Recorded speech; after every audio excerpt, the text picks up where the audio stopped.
मेरा पति दूसरे मुल्क गया तो मेरा 20 साल का देवर कुदाल लेकर कमरे के पीछे जाता और खुदाई करता। सारी रात कुदाल की आवाज मुझे परेशान करती। मैं अकेली थी, किसी से जिक्र नहीं किया। रात जानने के लिए एक दिन मैंने कुदाल को छुपा दिया तो देखा कि देवर खिड़की फांद कर अंदर आया और उसे देखकर मैं बेहोश हो गई।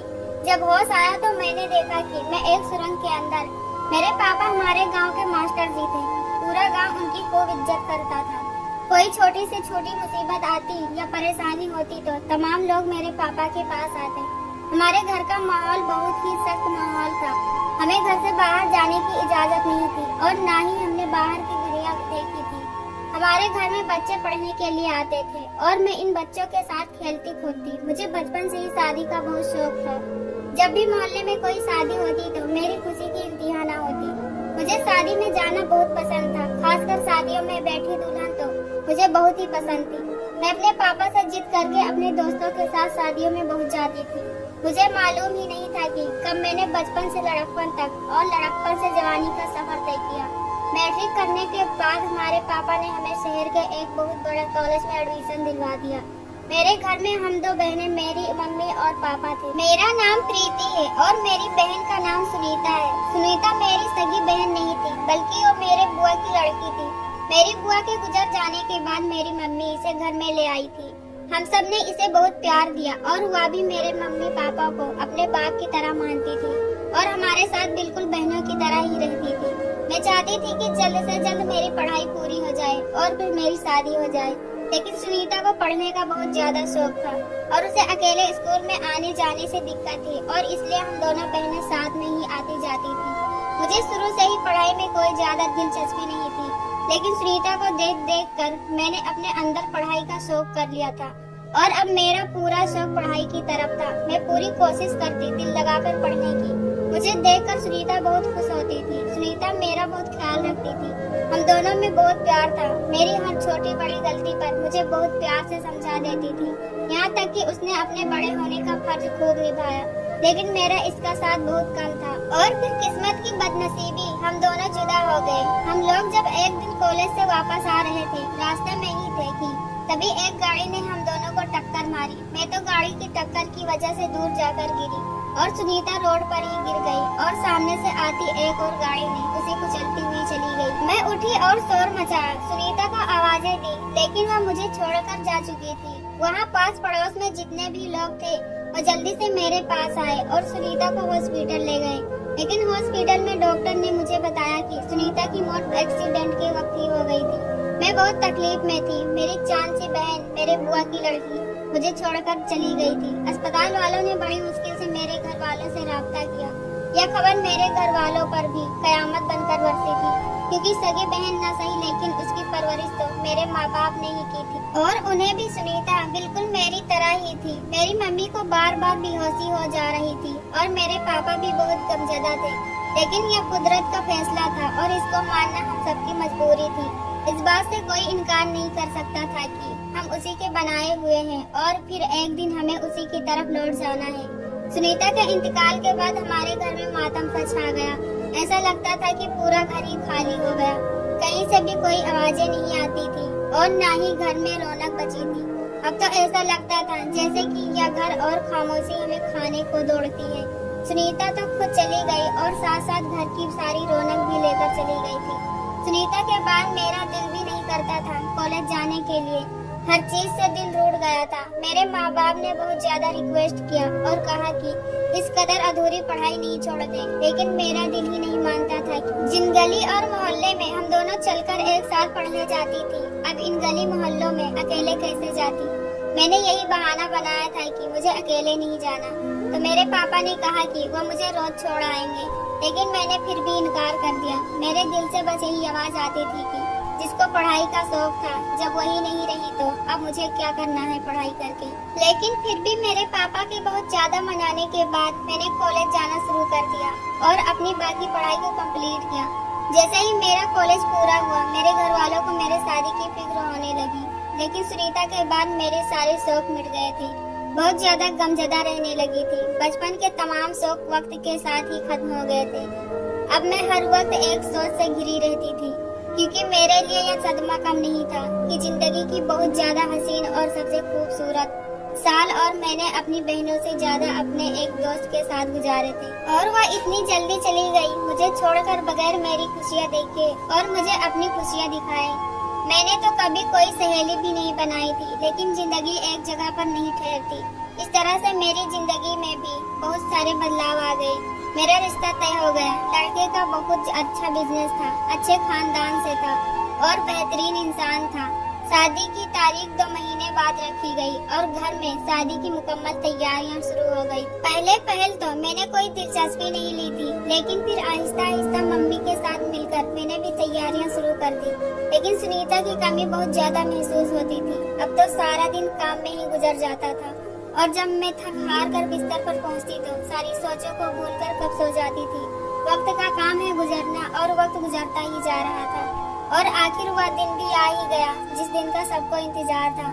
मेरे पापा बहुत ही अच्छे और शरीफ इंसान थे और इसी वजह से शादी भी अच्छे खानदान में हुई थी। और फिर मैं विदा होकर अपने ससुराल आ गई। यहाँ आकर मुझे पता चला कि दूल्हे वालों की तरफ से इतने रिश्तेदार कम क्यों थे। दूल्हे का इकलौता भाई था और बहन कोई थी ही नहीं और माँ बाप बचपन में ही गुजर गए थे और इनकी परवरिश इनके बुआ ने की थी। मैं आज तक बुआ को अपनी सास समझती रही, लेकिन अब मुझे पता चला कि यह मेरी सास नहीं है, बल्कि यह मेरे पति की बुआ है। मेरे पति का नाम राहुल था और वह बहुत ही नेक इंसान थे, मेरा बहुत ख्याल रखते थे। मेरा छोटा देवर जिसका नाम अजय था, अजय बहुत ही कम बोलता था और हर वक्त खामोश और अलग अलग ही रहता था। अजय ने मुझसे कभी भी कोई बातचीत नहीं की थी। शादी के तकरीबन 2 महीने बाद बहुत खुशी से गुजरे। इन 2 महीनों में मैं तकलीफों को भूल चुकी थी और अपनी नई जिंदगी में मगन थी। और सुनीता की कभी भूली बिसरी यादें जब मेरे सामने आती थी तो मेरी आंखें नम हो जाती थी, लेकिन मुझे सब्र आ गया था और फिर मेरा दिल करता कि शायद भगवान की यही मर्जी थी।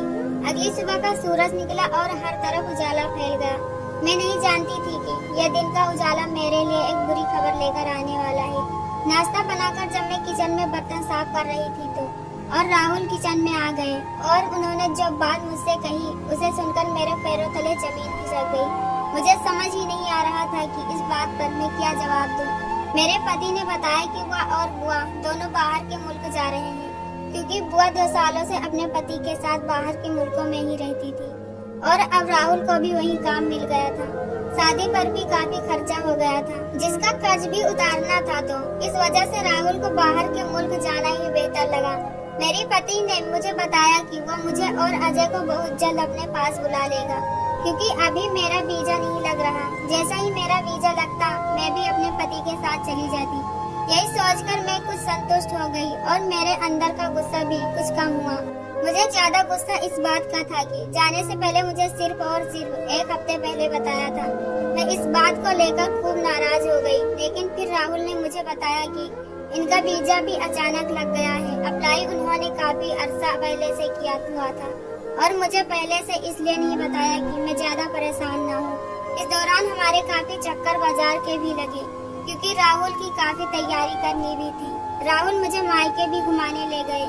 इस दौरान वो मुझसे एक ही बात बार बार दोहरा रहे थे कि मैं अजय का बहुत ज्यादा ख्याल रखूं। वो अभी छोटा है और अपना ख्याल नहीं रखता, इसी वजह से। लेकिन मेरे दिल में बहुत ख्याल आता कि 20 साल का लड़का तो छोटा नहीं होता जो अपना ख्याल खुद न रख सके। लेकिन फिर भी मुझे अपने पति की बात का ख्याल रखना चाहिए। मैंने सुना था कि राहुल अजय को भी बार बार बता रहे थे कि वह घर पर पूरी तरह से ध्यान दे और अपने कामों से बाज आ जाए। मुझे समझना लगी कि वह कौन से कामों से बाज आने के लिए कह रहे थे, लेकिन मैंने ज्यादा इस बारे में न सोचा और सर झटक कर अपने कामों में लग गई। 10 दिनों बाद राहुल और बुआ अपने सफर को रवाना हो गई। इस घर में भी एकदम से रौनक खत्म हो गई। मेरा देवर सुबह को घर से निकलता और शाम को वापस लौट आता। इसके लौटने के बाद जब मैं इसको खाने के लिए पूछती तो वह ये कह देता कि खाकर आया है। उसने कभी भी मुझसे कोई बात नहीं की थी। मैं अकेली घर में पूरा दिन चुपचाप पड़ी रहती थी। एक दिन रात को प्यास की वजह से मेरी आँख खुल गई तो पानी पीने के लिए किचन में गई। मुझे ऐसा लगा कि देवर के कमरे में कोई है और वह उससे बातें कर रहा है। मैं चुपके से देवर के कमरे की तरफ बढ़ गई और फिर दरवाजे के करीब जाकर मैंने दरवाजे से कान लगाकर सुनना चाहा कि अंदर कौन बोल रहा है। मुझे बातें करने की आवाजें मेरे देवर की आई और मुझे लगा कि वह फोन पर किसी से बातें कर रहा है। मैं चुपचाप वापस आ गई क्योंकि मैं नहीं चाहती थी कि मेरा देवर यह सोचे कि आधी रात को मैं इसके दरवाजे के साथ कान लगाकर खड़ी थी। कई रोज गुजर गया और इस बात का कोई ख्याल ही नहीं रहा। कुछ दिनों बाद मैंने रात के वक्त फिर से इसके कमरे में आवाजें सुनी थी। अब की बार इसकी आवाज मुझे साफ साफ सुनाई दे रही थी और मुझे अंदाजा हो गया कि कोई लड़की का ही चक्कर है। मेरा देवर किसी लड़की को मनाने की कोशिश कर रहा था। मेरे दिल में बहुत बुरे बुरे ख्याल आ रहे थे, लेकिन मैंने ध्यान नहीं दिया। कुछ दिनों के बाद मैंने देखा कि मेरा देवर बहुत परेशान था। वह सुबह सुबह जा रहा था, तो मैंने कहा अजय रुक जाओ और नाश्ता करके जाओ, नहीं तो मैं तुम्हारी शिकायत कर दूंगी तुम्हारे भाई को। मेरी धमकी सुनकर वह डर गया और चुपचाप आकर नाश्ता करने लगा। नाश्ता करते वक्त मैंने उससे पूछा कि कौन है वह लड़की, तो उसका चेहरा एकदम से बदल गया और वह एकदम से हड़बड़ा कर बोला कि कौन सी लड़की। मैंने उससे कहा कि मुझे बेवकूफ मत समझो, हम एक ही घर में रहते हैं और कल रात मैंने तुम्हारी सारी बातें सुन ली थी। इससे पहले अगले हफ्ते भी तुम्हारे कमरे से किसी की बातचीत की आवाजें मैंने सुनी थी। और इसके बाद अजय मुझसे कहने लगा, भाभी शायद आपको कोई गलत फहमी हुई है, ऐसी कोई बात नहीं है। मैं तो सारा दिन काम करके थक हार कर लौटता हूँ, मुझे तो रात को होश भी नहीं होता, तो मैं कैसे किसी से बातें कर सकता हूँ। मैंने उसे डांट कर कहा कि तुम मुझसे छोटे हो और तुम मुझे बेवकूफ नहीं बना सकते। मैंने खुद तुम्हारी बातें सुनी थी। तुम किसी लड़की को किसी काम के लिए मना रहे थे, लेकिन वो शायद बार बार तुम्हारी बात से इनकार कर रही थी और तुम उसे बार बार मना रहे थे। लेकिन अजय ने मेरी बात सुनकर साफ साफ इनकार कर दिया और कहने लगा, पता नहीं आपने अकेले रह रहकर अपने दिमाग में कौन से वहम पाल रखे हैं जो मुझ पर इस तरह के इल्जाम लगा रही हैं। यह बात कहने के बाद अजय वहाँ से बगैर नाश्ता किए ही चला गया और मैं हक्का बक्का बैठी रह गई कि कोई इस कदर कैसे सफेद झूठ बोल सकता है। दोपहर के वक्त मेरे घर मेरे मम्मी पापा आए। मेरे पापा मास्टर थे। वह पहले भी किसी कीमत पर राजी न थे कि मैं इस घर में अपने देवर के साथ अकेले रहूं। उन्होंने बातों बातों में भी इस बात का जिक्र राहुल से किया था, लेकिन राहुल ने उन्हें यह बात कहा कि वह बहुत ही जल्द मुझे भी वहीं बुला लेगा। आज भी जब मेरे घर मेरे पापा आए तो उनका यही कहना था कि मैं जल्द से जल्द राहुल के पास चली जाऊँ, यहाँ पर अकेली न रहूँ। मेरे माँ बाप ने बहुत रिक्वेस्ट किया कि जब तक राहुल नहीं आता मैं चलकर इनके साथ रहूँ, लेकिन मैंने उन्हें कहा कि मैं आप लोगों के साथ नहीं आ सकती क्योंकि राहुल मुझे इस घर में छोड़ कर गए हैं और उन्होंने मुझे इस बात की इजाजत नहीं दी कि मैं इस घर से बाहर कहीं जाकर भी रहूं। और फिर मैंने इन्हें कहा कि अजय बिल्कुल मेरे भाई जैसा है, आप इस बात की बिल्कुल भी फिक्र न करें। यह सुनकर मेरे पापा ने कहा कि हाँ तुम्हारी भी बात ठीक है, लेकिन तुम क्या नहीं जानती आजकल जमाना कितना बुरा है, कोई किसी का नहीं है। मैंने उनकी यह बात सुनकर हाँ में सिर हिला दिया। इसके बाद कुछ देर तक मेरे माँ बाप मेरे साथ रहे और फिर वह चले गए। दिन यूं ही गुजरते जा रहे थे। उसके बाद मेरी अजय से कोई भी खास बातचीत नहीं हुई थी। एक दिन मैंने फोन पर राहुल से बात की तो उन्हें बातों बातों में बता दिया कि अजय आजकल काम पर से बहुत रात को घर आता है और खाना भी बाहर से ही खाता है। यह सुनकर राहुल बहुत ज्यादा परेशान हो गए और कहने लगे कि अजय तो कॉलेज में पढ़ता है, उसने काम पर कब से जाना शुरू कर दिया और वह क्या काम करता है। जब राहुल ने मुझसे यह सवाल किए तो मैं भी परेशान हो गई कि आखिर अजय ने मुझसे झूठ क्यों बोला कि वह काम करता है और कॉलेज से इतनी ज्यादा गैर हाजिरी क्यों। इसके बाद मैंने उन्हें बताया कि वह कॉलेज नहीं जाता, बल्कि जब मैंने उससे पूछा तो वह कह रहा था कि काम पर जाता है और खाना भी वहीं से खाकर आता है। यह कहकर राहुल ने मुझसे कहा कि चलो ठीक है, मैं तुमसे बाद में बात करता हूँ। मैंने दिल में पक्का इरादा कर लिया कि जैसे शाम के वक्त अजय आएगा मैं उससे सारे सवालों के जवाब तलब करूंगी। क्या है वह मुझसे झूठ क्यों बोल रहा है। मैं अपना काम काज करके बैठी थी। शाम के इंतजार में इसी वक्त मुझे किसी का फोन आया और जो बात कह रहा था मैं सुनकर बहुत परेशान हो गई। मुझे किसी हॉस्पिटल से फोन आया था जिसमें वो कह रही थी कि अजय का एक्सीडेंट हो गया है। कुछ भी हो, राहुल की वजह से अजय भी मुझे बहुत अजीज था। मैंने फोन पर मौजूद शख्स से अस्पताल का पता पूछा। पता बताने के बाद फोन रख दिया। मैं हैरान परेशान खड़ी थी क्योंकि मैंने इस घर से कभी ज्यादा बाहर नहीं निकली थी, तो इस वजह से मुझे गली और बाजार का ज्यादा मालूम नहीं था। फिर भी आखिर हिम्मत करके मैंने अपना पर्स उठाया और घर को ताला लगाकर बाहर निकल आई। गली में थोड़ी दूर चलने के बाद मुझे एक ऑटो नजर आया, तो मैंने उस ऑटो वाले को आवाज दी। इसे हॉस्पिटल का पता बताकर ऑटो में बैठ गई और आधे घंटे बाद वह ऑटो वाला अस्पताल के सामने जाकर रुक गया और उस किराया देकर मैं हॉस्पिटल के अंदर चली गई।